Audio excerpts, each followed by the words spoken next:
حدیث مبارکہ ہے، رسول اللہ صلی اللہ علیہ وآلہ وسلم نے فرمایا، اللہ تعالیٰ نے ایسی کوئی بیماری نہیں بنائی کہ جس کی دوا نازل نہ ہوئی ہو، سوائے ایک بیماری کے، وہ بڑھاپا ہے۔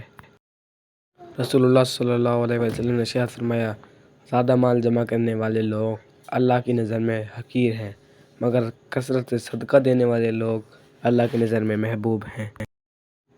پوچھا گیا کہ جنت کتنی دور ہے، تو آپ صلی اللہ علیہ وآلہ وسلم نے ارشاد فرمایا، جنت 2 قدم پر ہے، پہلا قدم نفس پر رکھ دو اور دوسرا قدم جنت میں ہوگا۔ سبحان اللہ۔ اگر تمہیں ایک دوسرے کی نیتوں کا پتہ چل جائے تو تم ایک دوسرے کو دفن بھی نہ کرو۔ اللہ نے تمہارے عیب چھپا کے رکھے ہیں، اس پر شکر ادا کرو۔ رسول اللہ صلی اللہ علیہ وآلہ وسلم نے ارشاد فرمایا، جب تم بیماروں کی عیادت کے لیے جایا کرو تو ان سے دعا کے لیے کہا کرو، کیونکہ بیماروں کی دعا فرشتوں کی دعا جیسی ہے۔